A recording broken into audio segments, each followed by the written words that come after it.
Well, hello, hello, hello. Happy Black History Month.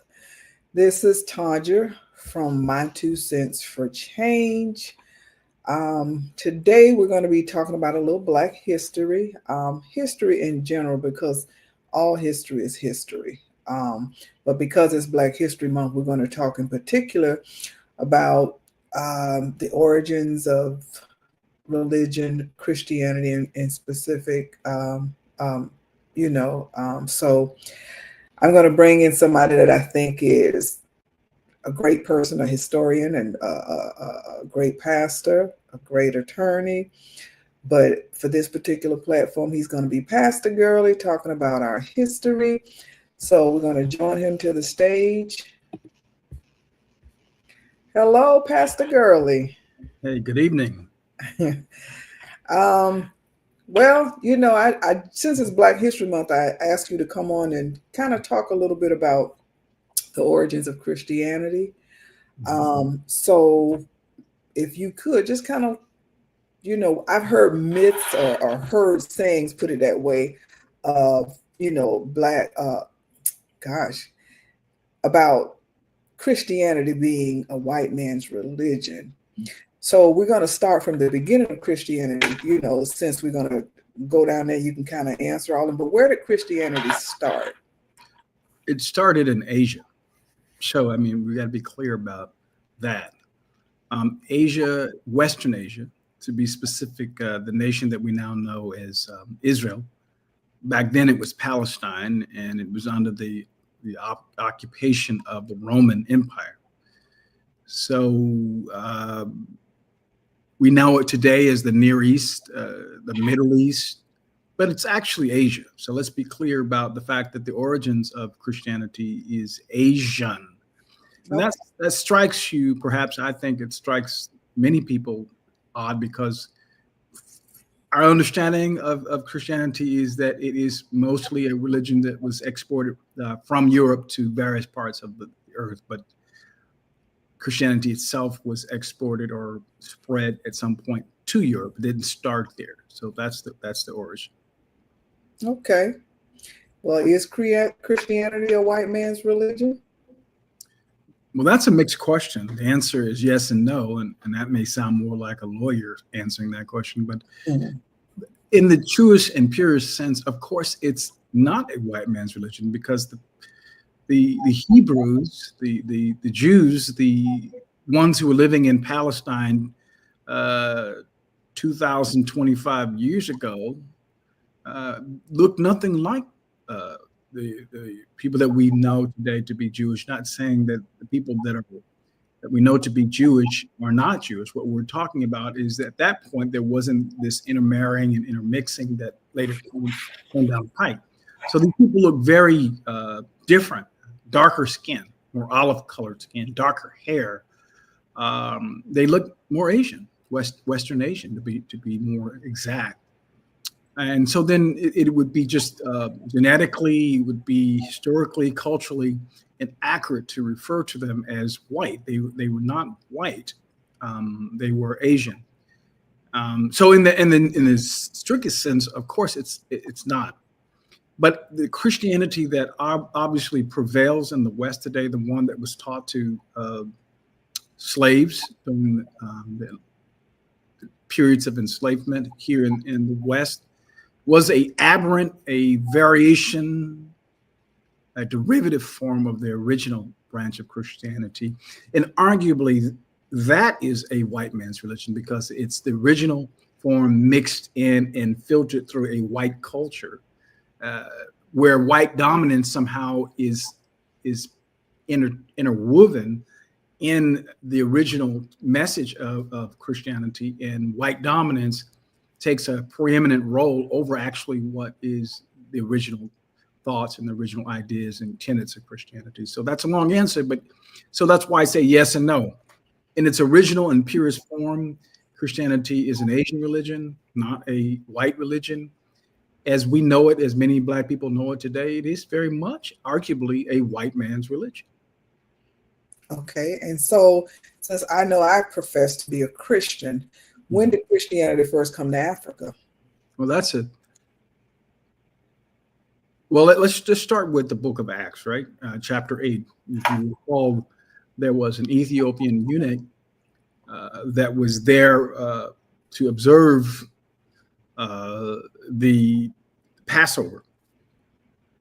Well, that tells us that, first of all, there's a question that we have to ask ourselves even before we get to the question of when the Christianity gets to Europe. It tells us that Judaism, which is the Hebrew religion, actually was in Africa and predated the existence, the incarnation, or the birth of Christ. That's how it has to be, because why would a man from Africa be there if he didn't know anything about the Hebrew faith? So we know this from other sources that Judaism, or which is the Hebrew religion, was present in Northern Africa, Eastern Africa, before the birth of Christ. So, but one particular treasure of the Kandake, or Candace's treasure, which is modern day Sudan, okay, not the modern day Ethiopia, but actually modern day Sudan, was there to worship, and he converted, and he went back probably 30 AD, that is 30 years after the birth of Christ, or shortly after the death of Christ. He went back, and some traditions say he shared his faith in Africa, and that was the onset of Christianity in Africa. Now, the church's non-biblical record says that one of the 12 disciples, John Mark, spread the gospel, traveled to what is called Alexandria, Egypt, which is very much still in place today. And we know that there was a strong base of Christianity there in northern Egypt, in the city of Alexandria. And so the gospel was preached there in Africa and spread into the interior of Africa. But John Mark, one of the original disciples, started that somewhere around 40 AD. Then there's other traditions that tell us that Matthew, as in the first gospel, went to Ethiopia, what we know today as modern day Ethiopia, and preached the gospel and established churches there. So the point is that Christianity reached Africa very early. We're talking about the Atlantic slave trade happened somewhere in the middle 1400s, right? 1440.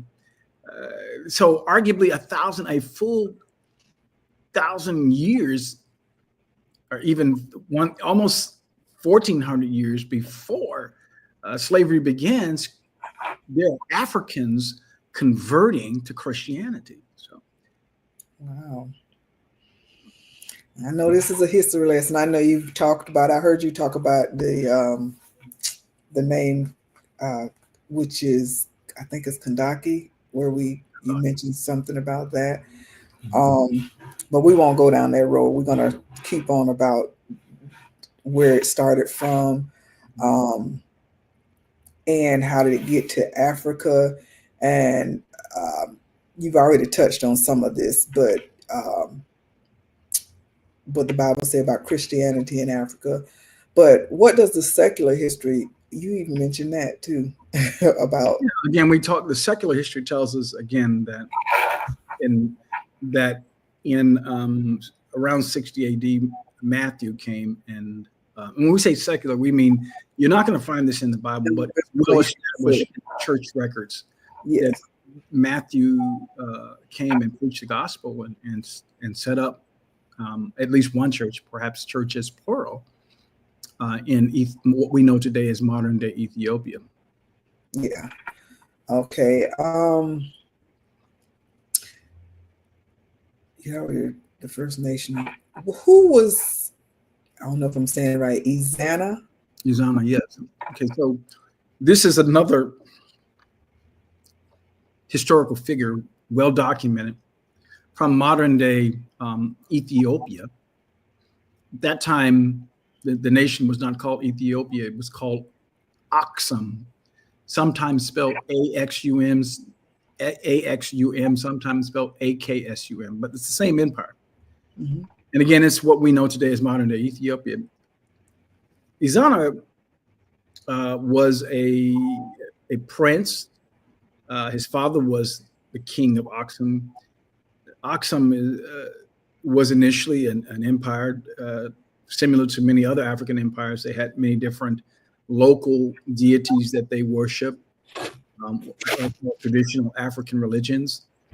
But his father bought a slave named Frumentius, who was a Syrian Christian, and bought him to be a tutor for Izana and his brother. They were twins. And as Frumentius educated Izana in math, science, the languages, he also shared his faith with him. And so when Izana became an adult and when Izana's father passed away and Izana became the king, one of the first things that he did, somewhere around 333 AD, is that he converted to Christianity. But unlike other empires like the Roman Empire, some say that the Empire of Rome, I'm trying to think of what the gentleman's name was, who was recognized as the one who made it, and it'll come to me in a minute. We'll say what it is, his name. The emperor who allowed Christianity to be a lawful religion, because at its inception, Christianity was an outlawed religion because the Romans had what is called a pantheon of gods, which means they worship multiple gods. And they thought that if you disrespected one of the gods, the god of the, let's say, fertility, or the god of the harvest, that would cause a curse to come upon that nation. So then here comes Christianity, and they're teaching that there's only one God, and the rest of these gods are fake. So there was this tension, as you could imagine. Well, you're causing us to disrespect these other gods. You're going to cause us to be cursed. And so Christianity was not a law religion until the one emperor had a vision when he was at war with other people within the kingdom. And the vision was, he saw a symbol of the cross, and a voice spoke to him and said, conquer and fight under that banner. And he did, in fact, fight under the banner, and he won.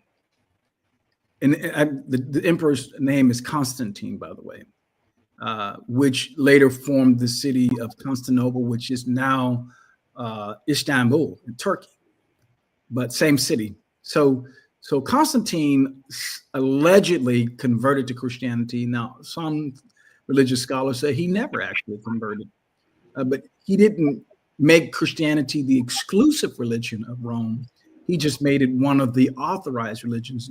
And I say that to contrast him to Izana. When Izana converted to Christianity, he said, this is the religion. This is the one and only religion for our empire. Okay. And they at that time, they were advanced. That's the other one of the beautiful things. I would commend anyone who loves Black history, who is interested in African history, to study this particular empire. There are many great empires that existed in Africa. Many of them in West Africa are Islamic empires.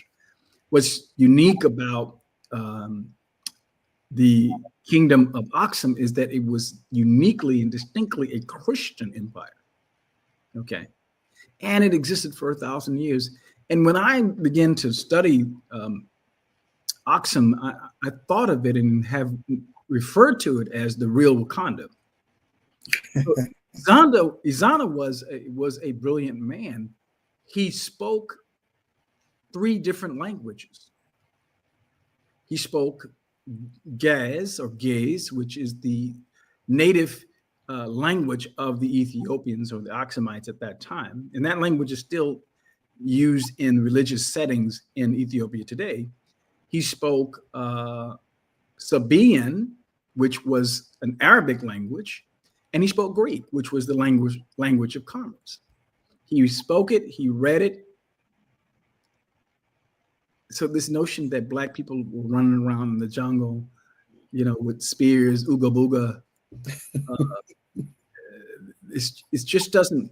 It's propaganda, and it serves this broader notion, false narrative that white people were tasked by God to civilize Africans and the rest of the world. No, he's on. We're talking about 333 AD, at least 1,200 years before slave trade. The Atlantic slave trade is in full force. He's worshiping. He's converted. They have gold coins, and they put the symbol of the cross on their coins. Oh yeah, I saw that. And so it's something quite unique. It's something that we haven't been taught. But I'm just saying that the whole kingdom converted to Christianity, and this empire exists for 1,000 years. We never heard about it. They didn't teach us in world history about it. Certainly didn't teach us in American history about it. This is a powerful man of God. Even when different empires would accomplish things that they thought was noteworthy, they would build these stone monuments, and they would put their message on there. And one of the messages that he put on his obelisk is, "I conquered in the name of the Father, the Son, and the Holy Ghost." I mean, this dude was a real Christian. He wasn't a fake Christian. He was a black man. He was powerful. He was intelligent. He was well educated, but he was actually a genuine Christian. So he put Christianity at the top. And the way, also, let me say this one thing, and then whatever question that you want to ask me next, I'll try to answer. Typically, when there was a conversion from one form of religion in a nation to the next, it would start from the bottom, the lowly people, right? The unrefined, the uneducated. It was always a good entry point to get any kind of movement. You start at the bottom and work your way up. Eventually, it gets to the upper class. That's how Christianity spread in Rome, by the way. It was the lowly ones. It was the unconnected, the ones who didn't have status and power that embraced Christianity early on in Rome. And then at some point, when Christianity became the end thing, people were calling themselves Christians in the same way today as we call ourselves Democrats and Republicans. It was just something that people identified with as a way of convenience, but it wasn't a heartfelt commitment. So we contrast that to what was happening in Africa, particularly in Aksum, the real Wakanda. They had an army, by the way. They had a navy. They traded with Rome. They traded with Persia, and they traded with China. So that's the modern day Ethiopia, right? Yeah, that is the modern day Ethiopia and Eritrea. Okay. And you said something that I've heard, and it's not on topic, but it is. I've heard people, say, you said Christianity was, tried out basically to the poor people, the lower people. Is that why you hear some people saying that, religion is just a thing for the people that's poor and uneducated, that kind of thing? Is that where you think that came from? Well, if you look at some of the writings of the Apostle Paul, who is the most prolific writer in the New Testament, he says that. He said, look at the faith. Not many powerful, not many well-off are converts. Jesus said it is easier for a camel to enter through the eye of a needle than it is for a rich man to enter to heaven. And people have tried to unpack that and analyze that, but what he was saying is it's almost impossible. Not because God has an issue with rich people, but rich people tend to have an issue with God. They trust in their money. Right. And that becomes their God. Why do I need God when I have everything I need? If I get sick, I can pay for medical care. If someone is menacing me, I can pay for security. If I'm hungry, I can go to any restaurant. I don't need God. People who don't have everything that they need turn to religion. Religion is for the intellectually inferior, for the politically and culturally vulnerable. That's always been, and that's not just unique to Christianity. That's broad, and it applies to all religions. But yeah, so Paul recognized that phenomenon. It's not specific and exclusive to Christianity, but certainly in America today, people feel that way. That really, do you really believe in heaven? Do you really believe that there's a devil? Well, if you believe that there's a God, you have to believe that there's a devil, because the source that tells us there's a God is the same source that tells us there's a devil. But people, it's kind of like being in the cafeteria at school, Mhm. Where you get your tray and there's different things and you kind of just go down and I'll take that, I'll leave that behind. That's how people take religion, you know. Yeah, that's true. But it's not that way. It's a whole meal, or no meal at all. Anyway, so those are my thoughts. Okay, I know you said Oxum lasted for about 1,000 years. Was there a connection between the Reformation movement in Europe and Africa? Yeah, so Aksum, obviously, as we said, is in modern day Ethiopia and it encompasses Eritrea, maybe part of the country that's called Djibouti. I'm not being profound. That's actually profane. That's actually the name of the country. It's an African country that's in northeastern Africa. But so yeah, there is a connection. There's an interesting connection that is not well known. Um, we know about there came a point in time where the church in Europe was corrupt, arguably still is. Yeah. Certainly, the church was in a point of crisis. And it came to a sharp focus when Martin Luther put those 96 Theses on the door of the church and challenged the church regarding selling indulgences. Now, let's talk about what that was. The selling of indulgences was that the church was trying to raise money to build more cathedrals around Europe, ornate cathedrals, some of these cathedrals that you see that are still there. They didn't have all the money they wanted. So one of the monks came up with this idea is that we would sell this package for $19.95. If your loved one, if your son, your grandma, your cousin Pookie died, and you don't know whether he's in heaven or hell, and they believe in the in-between place called purgatory, for $19.95, we can pray your son out of purgatory into heaven. Wow. And Martin Luther said, wait a minute, hold up. I didn't read that in the Bible nowhere. I know that's right. And it ain't in the Bible, and we need to stop teaching it. And he said, listen, Martin, come here. Martin, and I'm paraphrasing, but this is really how it went down. Martin, we're making a lot of money on this, man. Just just go with it. And Martin said, I can't go with it. And he said, all right, then just keep your mouth shut. And Martin said, I can't do that either. Then they said, Martin, if you don't keep your mouth shut, you're going to have problems. And Martin Luther said something that was very profound when they called him before the Diet of Worms. He said, here I stand. I can do no other. So help me God. You're going to have to do what you're going to have to do because I'm going to stand on what is true.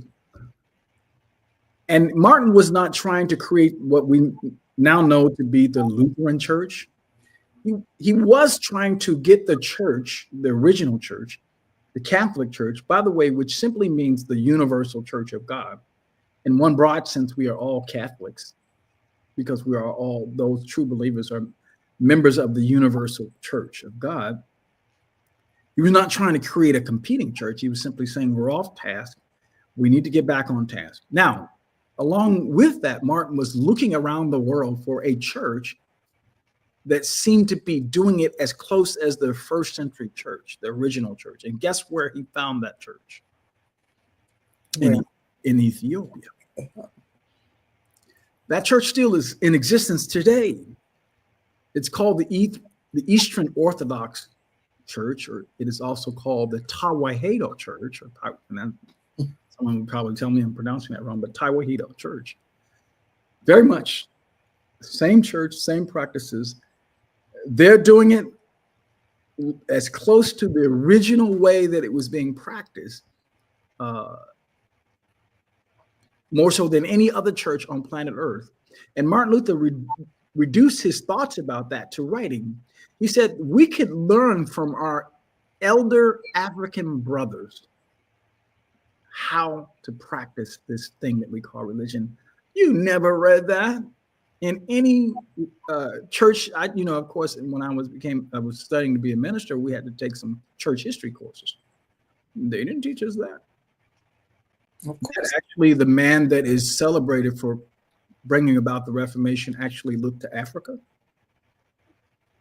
to this church that was started at the latest by Izana in 333 AD, as early as when that eunuch came back from Jerusalem. So the brothers and sisters in Ethiopia have been doing church for a long time, and So he thought it was the closest to the way it's supposed to be. And and it is. I mean, I'm not a scholar, Tanja, on anything. I'm a student of world religion, and from my understanding of how the first century church, the Asian church, the original Jewish brothers and sisters practiced Christianity, the Tawahedo church still has it pretty tight. But wherever the church has gone, people have infused their culture in it, and they've interpreted. Think of the basic teachings of Christianity like a skeleton, and then when it goes to the different places, they put the Asian flavor on it, right? They put the African flavor on it. But when the Africans put their flavor on it, they didn't alter the main core thrust of what Christianity was about. okay. So, is it fair to say that the manner in which Europeans have practiced Christianity is the white man's religion? Mm-hmm. If the answer is yes, is it the original way? We just talked about that. I know we talked about it, but I'm just saying, because we started out with the white man's religion, I just want to kind of go back to that to kind of. Yeah. So let's talk about it even more. It's a matter of perspective, right? I mean, I think. I've heard that when they were doing the slave trade, when they brought the Africans over, that when they allowed them to have church, they took some of the pages away from the Bible to kind of control the slaves. I don't know how true that is. Well, I mean, first of all, keep in mind that most of the African slaves could not read. So, well, they had a pastor that they would give the word to that could read, or he listened to them because, they let them sit up top, go into church, listen, and then they spewed it back out the way they would received it. Is that a fair? Well, I can say this with a high degree of confidence, that the presentation of Christianity that the slaves were exposed to emphasize submission to your master, emphasize suffering, and knowing that one day in the great getting up morning, in the sweet, when the chariot swings low, you have your reward, but for now you have to suffer. That brand, that emphasis was certainly the slant that was presented by the slave masters to the slaves. So yes, to go back and answer the question, the form of Christianity that was presented to the slaves, introduced to the slaves, that to some degree the slaves adapted, initially adopted and then adapted, was a white brand and a white manifestation of Christianity. Now, I have to be careful about this because there is nothing inherently wrong with each respective culture interpreting Christianity. If we're talking about Islam, right? Mm-hmm. Islam looks different in China. There are places where people worship. In fact, they're persecuted. They're called the Uyghurs. But the way that they do it, Islam in China, is entirely different than how they do it in Saudi Arabia. It's not a matter of right or wrong. It's okay to have your cultural flair. But the Europeans did more than add their cultural flair. They manipulated the doctrines of Christianity. They used them as a way to control the slave, to tell them to rise up, to push back, to fight back, not to aspire to be free. They used false doctrines like the Hamitic curse, which says that Black people are the descendants of Ham, and because Ham looked at his father's nakedness, that he was under curse. Those were intentional manipulations of Christian teachings, and so that was something more. And yes, again, it was a form of Christianity that was offered to benefit white slavery, white dominance. Yes, in that way, it was the white man's religion.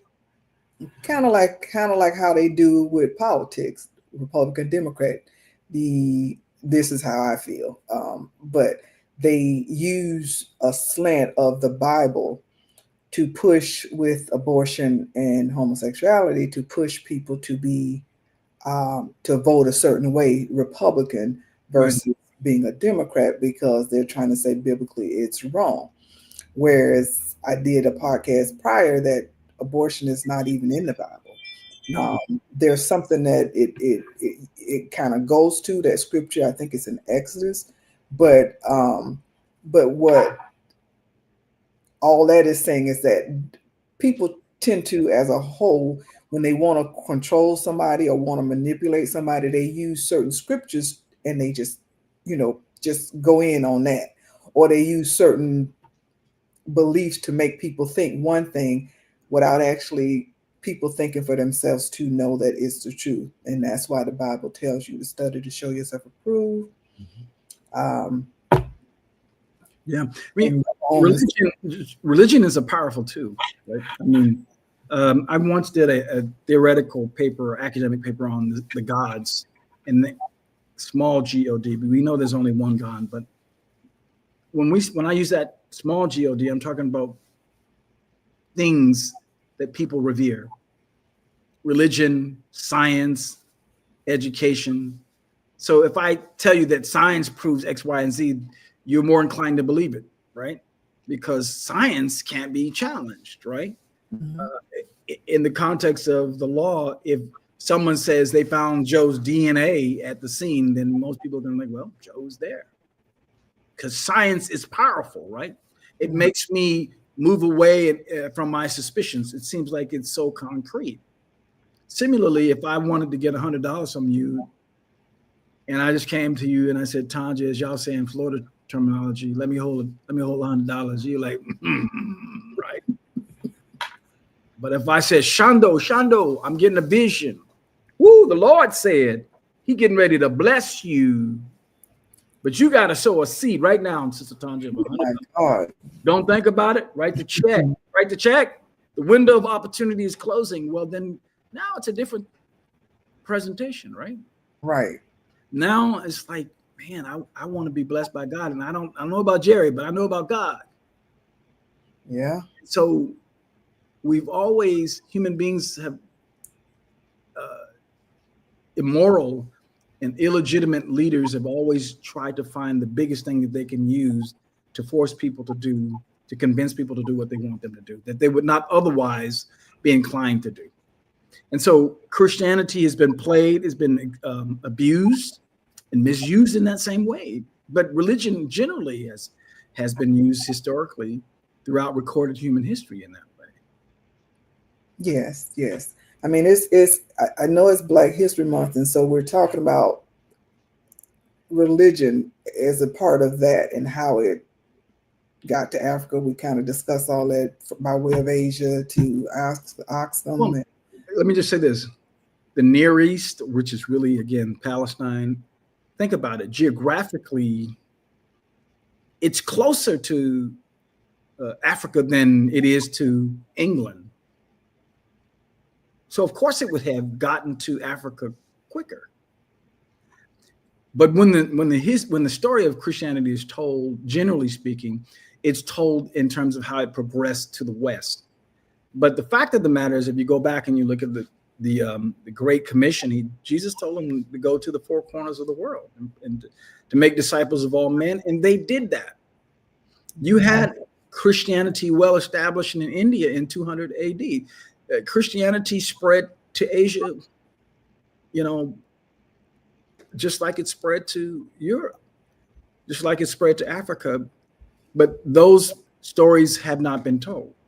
But that doesn't mean that it didn't happen. So when we talk about the white man's religion, what we're talking about is the white man's chronicling of the spread of Christianity going west and him putting his flavors and at times his intentional manipulations on the doctrine and the message of Christianity.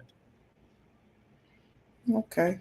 Well, I mean, Black history is important with the um, our contributions to history in and of itself it's history, but it's because we contributed as a race in with a lot of different things outside of religion. Um, that's why I think it's so important for people to understand that, know where you come from, so you know where you're going.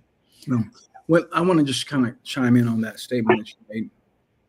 So, what genetic scientists tell us, and what archaeologists and anthropologists agree on, is that the very cradle of humanity is in Africa, East Africa to be exact, modern day Kenya, Tanzania, Ethiopia, in a place called the Great Rift Valley. I've actually had a chance to visit that last year. It's quite remarkable. This is the birthplace of humanity. So everything that we can think about that is human expression, art, science, math, it all started in Africa. And that includes religion. First formal religion that we know uh, was in Kemet, which is what we call today Egypt. But that name, Egypt, was not what they called themselves. That name is of Greek origin, and it's an abbreviated name for Egyptus. But the people who lived there named their country KMT. And we know this because they found what is called the Rosetta Stone, which was a code to decipher the Egyptian hieroglyphics. And when they decoded these KMT, what it represented was, what it stated was, this is the land of the blacks. Okay, well, So we know that religion itself, this is my point, began in Africa. And that's consistent and that makes sense if humanity itself began in Africa. so would you say that even though Christianity wasn't the first religion, would you say all of us are related? Well, well, let's just go with Genesis chapter 1. I mean, if the story of Adam and Eve is true, we could just right there, right? I mean, Yeah. of course we are all related. There's a study that was not a study, was a discovery of skeletal remains of a woman in the cave in Ethiopia. Scientists refer to her as mitochondria Eve. I don't know if you've ever heard of mitochondria. Yes, I have. Not the Eve of the Bible, but they call her mitochondria Eve because her DNA is linked to every living human being on planet Earth now. Mitochondria Eve. They know. And mitochondria is the DNA that is passed from mother to mother to mother to mother to mother to mother, right? Or daughter to mother, mother, so on and so forth. So mitochondria Eve is everyone's mother, and she was black, okay? And yes, so we are related, but then if we go to Genesis chapter 10, after the flood, Noah has three sons, Japheth, Shem, and Ham, and they repopulate the earth. The word Ham means hot. It indicates Africa. And in fact, if you read in Psalms 103, when the Bible is talking about God delivering the Hebrews out of Egypt, it uses the name Ham interchangeably. It talks about calling his son or his people out of Ham. So the name Ham means hot, it implies black. Ham's oldest son was named Cush. Cush, literally, if you look it up in the Bible, means black. The name means black. Mm-hmm. So, yeah, we are all interrelated. Absolutely.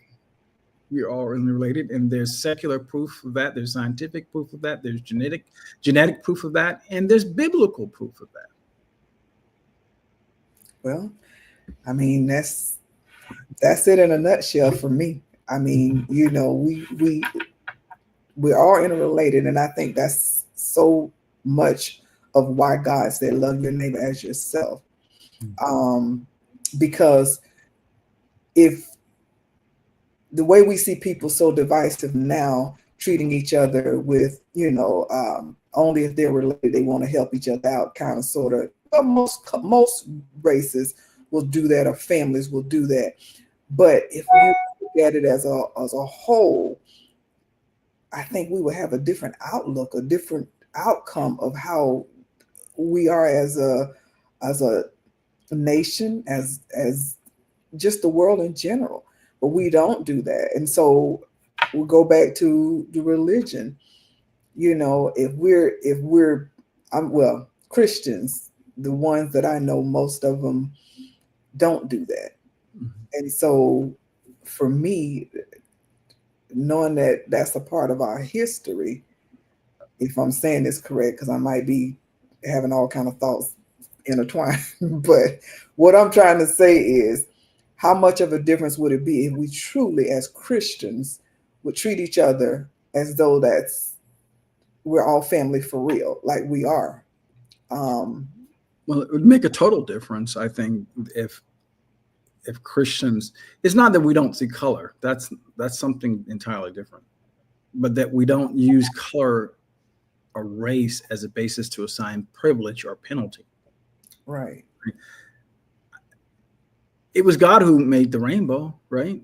right, It is God who, if you look in the book of Revelation, where John sees this great number in heaven, so great that no man could actually count it. He saw people of different um, ethnic backgrounds. He saw people who spoke different languages. He saw different families. So heaven is this colorful and diverse place. Unanimity is not what God is about, but unity is. What we call diversity in harmony. That's the rainbow, right? No color is outshining the other, but it's the beauty of the rainbow is how they all sit there together so evenly and perfectly. And if human beings could understand that, then they would be at odds with each other because God loves and respects and cares for each color. But what men have done, and in putting their interpretation and their spin on religion, is that God actually cares about us more.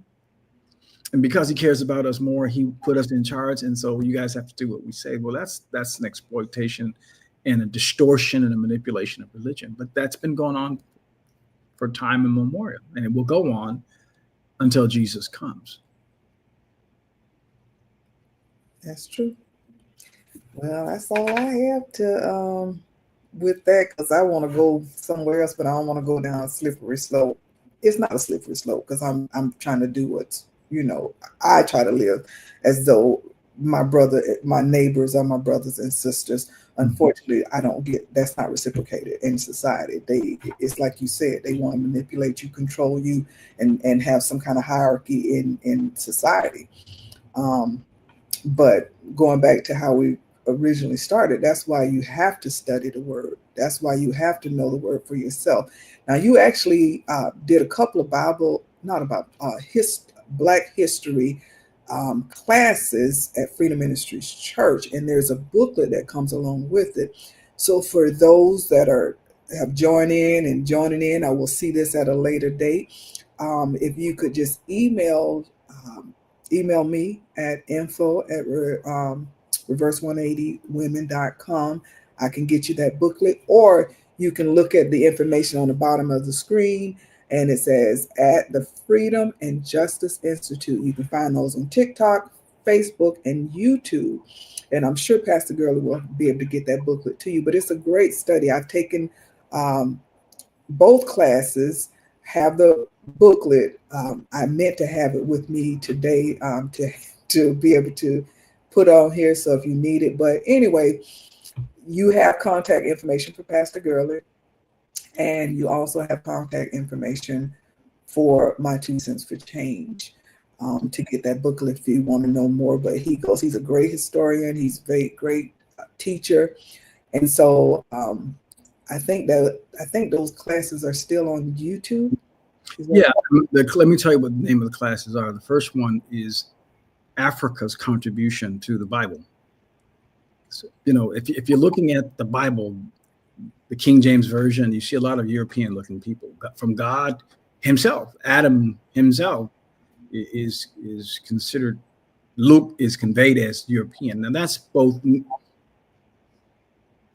neutral and suspect. Is neutral in the sense that, as I told you before, all people construe God through their own cultural lens. So there's nothing essentially nefarious about that. But when you insist that this is actually how God looks, and you get upset when other people convey God in their image, now you've gone over into the realm of saying, we are God-like, and you guys are inferior to us because God is most like us. So anyway, but when you read the Bible, and this is again how the white man conveyed Christianity to the black man, to African slaves, and to the African slave descendants, you get the sense that black people weren't in the Bible at all. But in fact, the opposite is true. Europe is mentioned very little in the Bible. And when it's mentioned in the New Testament. Mm. We find people from Africa throughout the Bible. Okay, beginning, of course, arguably with the name Cush, which means black, Ham, which implies black. And we marry that with our knowledge from genetic secular sources and anthropological sources. We know that the cradle of humanity was, in fact, Africa.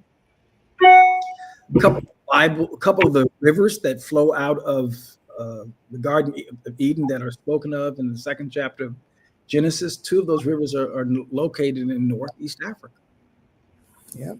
The Bible doesn't tell us exactly where Eden was, but we can believe and extrapolate that it may have been. And we know that from the beginning of time, the land masses and the topographical appearance of planet Earth has changed. Some theorize that the continents were together at some point, and so rivers what we know about rivers is that they come and they go, they dry up. So we don't know where the river started and where it ended, but the point simply is this, that there's a lot in the Bible about Africa and Africans, but that first study deals with that.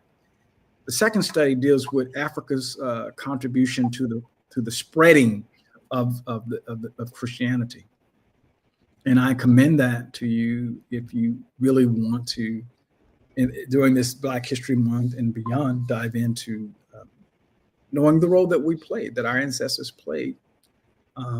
Because when you know that, then you feel a sense of pride, and you feel that you're not God-forsaken, and you're not gullible to this idea that what's right is white is superior.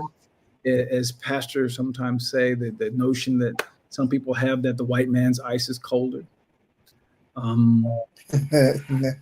That white people do everything more superior. And I know that most Christians don't think that, but too many do. Too many Black people think that way. Right.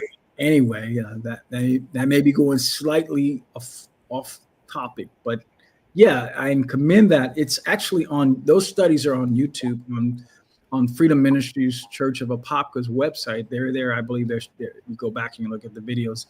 These videos were done during the pandemic, so we're talking 2021, 2022. Yeah, I think it was 21 and 22. Somewhere in there.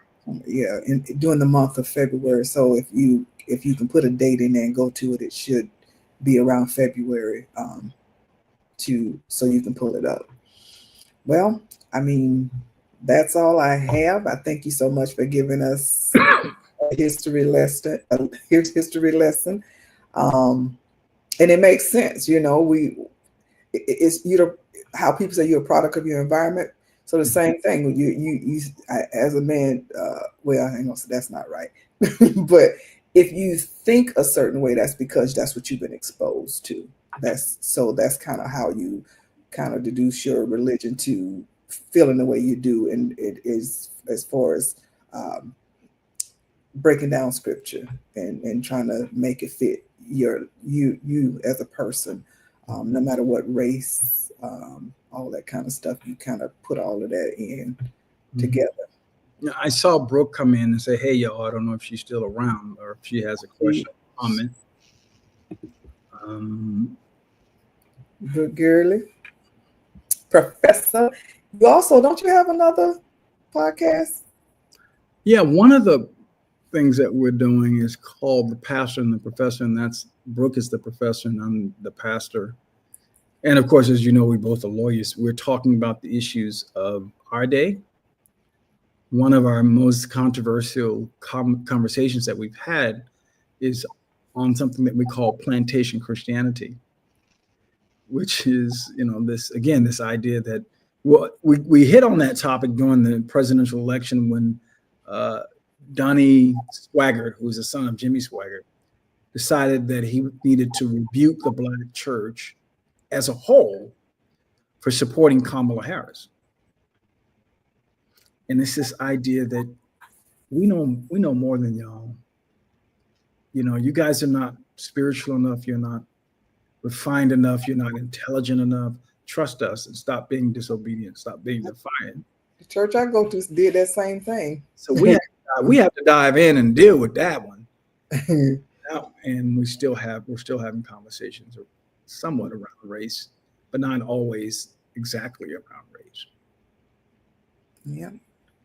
Well, people just want to, they just want to feel like they're part of a religion that's, doing great things. They kind of live vicariously through their pastor. And so, however he's living, they want to make themselves feel like that's what they are, who they are, when actually you're not. You are who you are based on how God made you and the life that you're living. So, it's about choices. But I thank you so much again for this little known Black history fact, in the words of somebody else that used to say that. But thank you again. Like I said, if you want to reach him, it's at the Freedom and Justice Institute on TikTok, Facebook, and YouTube. And then he has another podcast that he does with his daughter. They're both attorneys, the professor and the pastor, right? That's correct, ma'am. And that's just on YouTube. That is on YouTube. Okay. Yes. Well, again, thank you for joining in. And until next time, celebrate 365. And in some years, in the words of Professor, 366. Take care.